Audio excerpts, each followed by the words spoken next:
në këtë edicion do të ndiqni. Polici Lagjës, vetur të re për policinë e Gjakovës.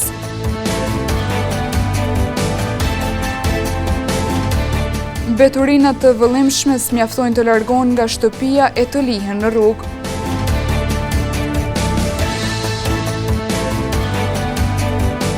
Era e keqe e kanalizimit shqetësim për banorët e rrugës Ali Hasi.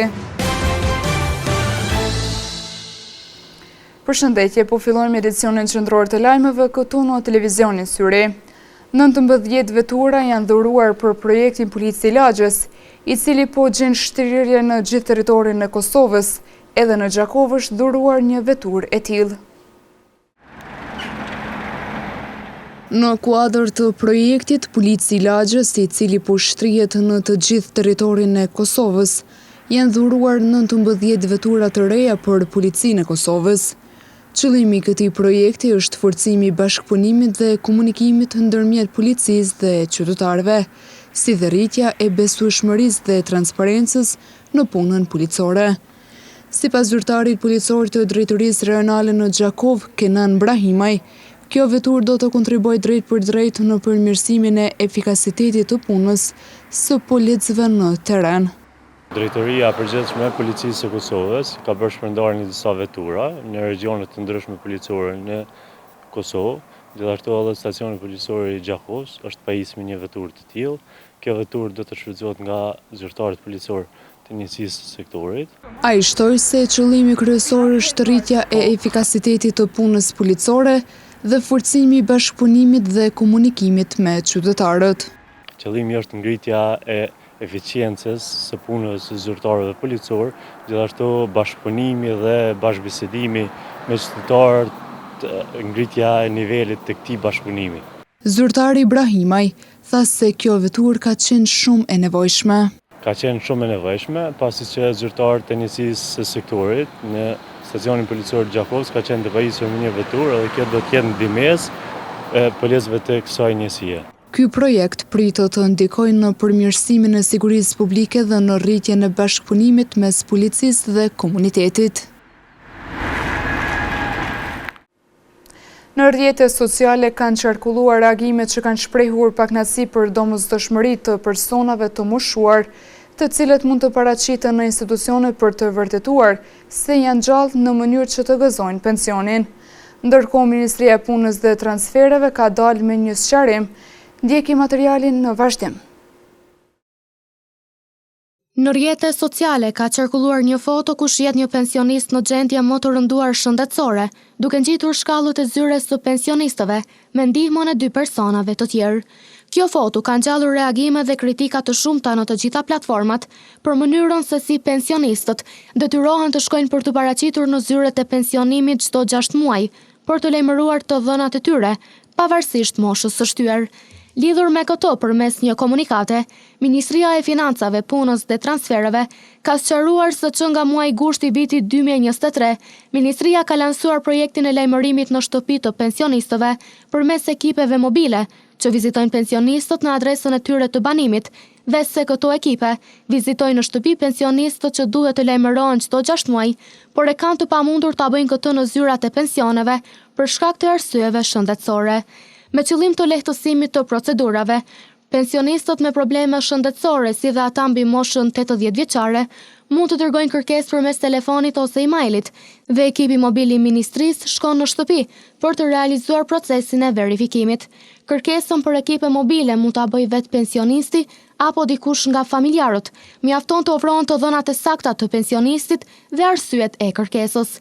Ekipet mobile punojnë 7 ditë në javë për të siguruar që të gjitha familjet të vizitohen në kohë dhe në mënyrë të rregullt. Ndërkaq, në këtë postim, Ministria ka treguar edhe numrat apo adresa telefonike ku pensionistët apo familjarët e tyre të familjes mund të dërgojnë kërkesat për lajmërim. Pensionistët e Gjakovës kërkesën për lajmërim të ekipeve mobile mund ta dërgojnë në adresën e emailit pensionet.gk@rks.vizgov.net ose të kontaktojnë në numrin e telefonit 039 326 999. Sot rreth orës 14 në rrugën UÇK ka ndodhur një aksident trafiku ku janë përfshirë një kamionet dhe një vetur. Njësitë e nevojshme policore janë përgjigjur me një rastit, deri më tani nuk është raportuar për ndonjë lëndim, si pasojë e aksidentit, por vetëm dëme materiale. Njësia e trafikut të qytetit është duke trajtuar rastin.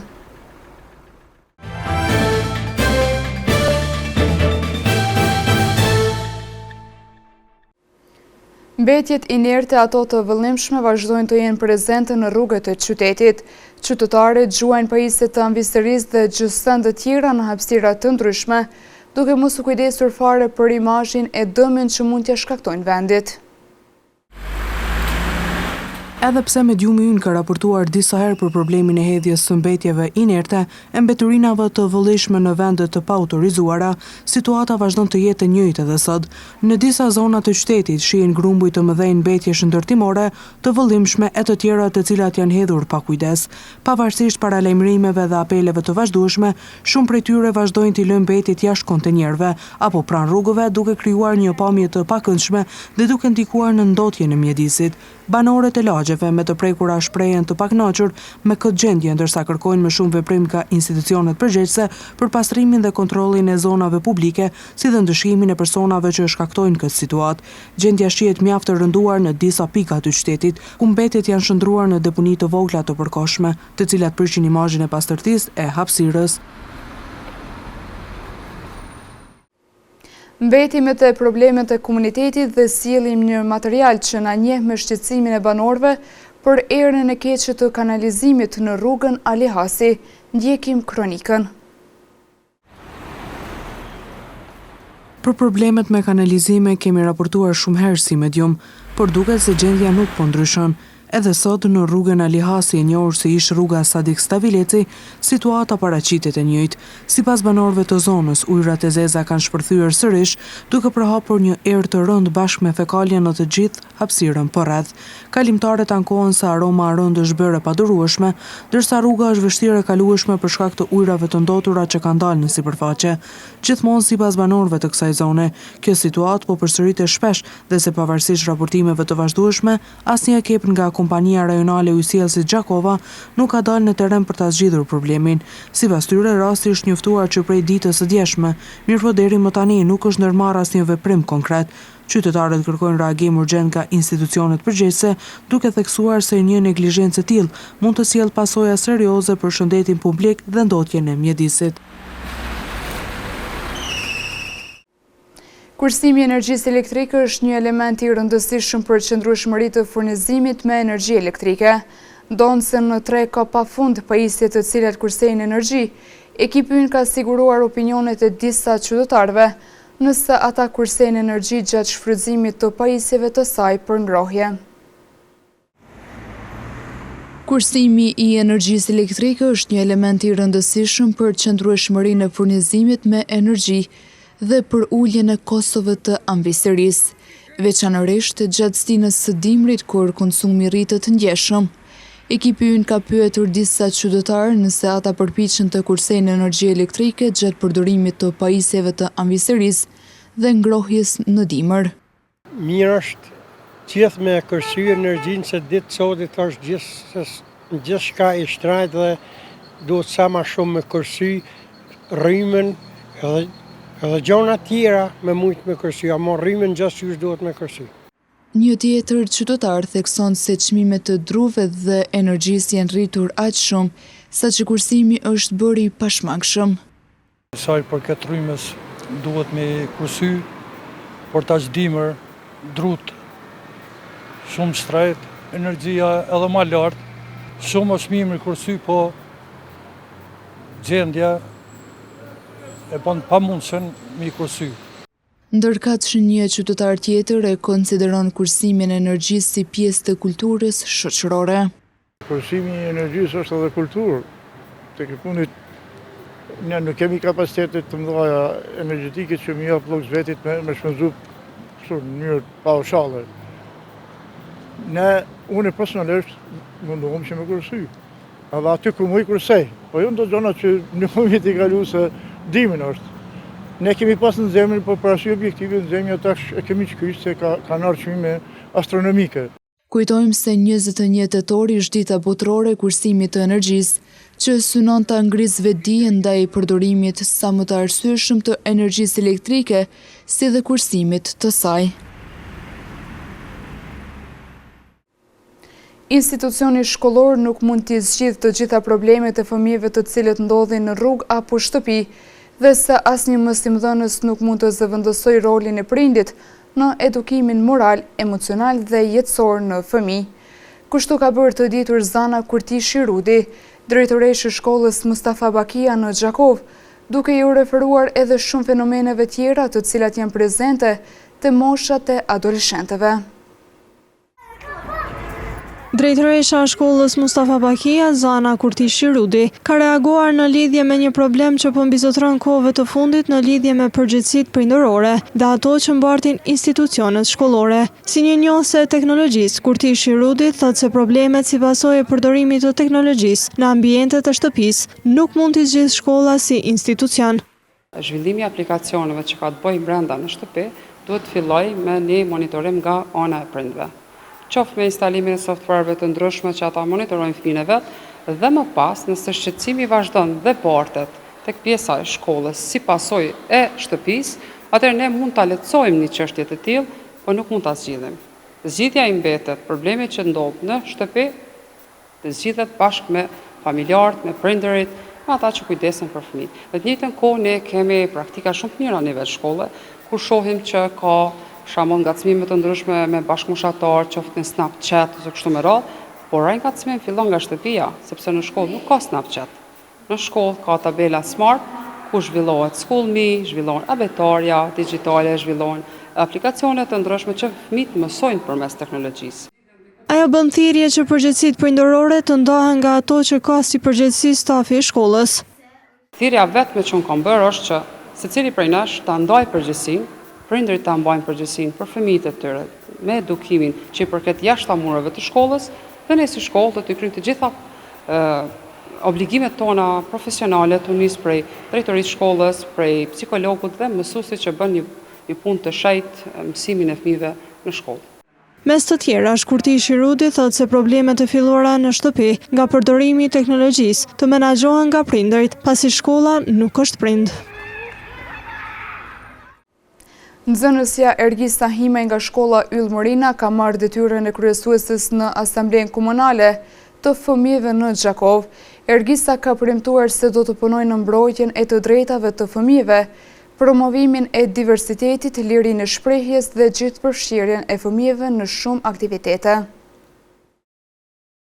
Asambleja e fëmijëve në Gjakov ka zgjedhur kryetarin e saj të re, Ergisa Himaj. Ajo për televizionin thonë theksoi se synimet e saj janë të shumta dhe të drejtuara drejt frymëzimit të bashkëmoshatarëve përmes aktiviteteve që lidhen me të drejtat e fëmijëve dhe barazinë gjinore. Qëllimet e mia si kryetare e Asamblesë së Fëmijëve janë të shumta, të cilat kanë të bëjnë me shumë inspirimin ndaj tyre, po ashtu edhe me aktivitete të ndryshme, të cilat kanë të bëjnë me tema të cilat prekin barazinë gjinore, të drejtat e fëmijëve dhe shumë gjëra tjera. Mendoj që do të bëjmë zëri tyre i fuqishëm dhe mendoj që bashkëpunimi ka për ta bërë fuqinë dhe do të jemi të njohur si gjithmonë. Ajo vuri theksin edhe tek rëndësia bashkëpunimit me shkollat dhe institucionet lokale. Unë mendoj që bashkëpunimi me shkollat dhe me institucionet lokale është diçka shumë e rëndësishme, arsyeja që ndikon në përfitimin e asamblesë, si nga ana domethënë e zhvillimit të saj, por edhe si nga ana e zhvillimit ton personal. Mendoj që kanë me pas aktivitete dhe gjëra të ndryshme, të cilat kanë më përfshirë të gjitha shkollat e Gjakovës, por edhe vetë komuna e Gjakovës. Ergisa, e cila është aktive që nga mosha 9 vjeçare, ka marrë pjesë në shumë aktivitete, trajnime dhe projekte që lidhen me të drejtat e fëmijëve, duke dëshmuar për kushtimin dhe pasionin e saj për përfaqësimin e brezit të ri. Zgjedhja e saj shënon fillimin e një kapitulli të ri për Asamblenë Komunale të Fëmijëve në Gjakov, me fokus në forcimin e zërit të fëmijëve dhe nxitjen e pjesëmarrjes së tyre në procese të ndryshme. Në vazhdim të ndjekim parashikimin e motit për ditët në vijim. Mot kryesisht i Vranët kanë bizotruar sot gjatë ditës, me temperatura që kanë lëvizur nga 10 deri në 18 gradë Celsius. Për nesër parashihen temperaturat nga 10 deri në 17 gradë Celsius, karakterizuar nga moti i Vranët e Merish Shishiu. Moti Vranet e Medjell pritet të mbyzotrojë të enjtën, me temperatura që do lëvizin nga 15 deri në 21 gradë Celsius. 9 deri në 20 gradë Celsius pritet të jenë temperatura gjatë së premtes, karakterizuar nga Moti Vranet e Medjell. Edhe të shtunën pritet të mbyzotrojë Moti Vranet e Medjell, me temperatura që do lëvizin nga 12 deri në 19 gradë Celsius. E diela do të karakterizohet nga Moti Vranet e Merresh Shishiu, me temperaturë minimale 13 gradë, ndërsa maksimalja pritet të jetë 18 gradë Celsius. Moti Vranet e Merresh Shishiu pritet të jetë edhe gjatë së hënës, shoqëruar nga temperaturat që do lëvizin nga 8 deri në 16 gradë Celsius.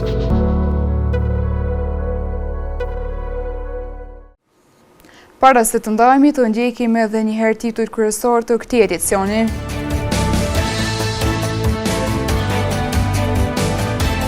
Polici i Lagjës, vetur të re për policinë e Gjakovës.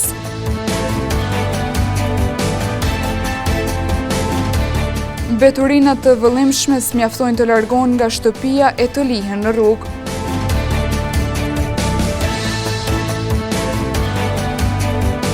Era e keqe e kanalizimit shqetësim për banorët e rrugës Ali Hasi. Këtu merr fund ky edicion qendror i lajmeve. Ju mund të vazhdoni të na ndiqni në televizionin Syri, si dhe në rrjetet tona sociale. Mirupafshim.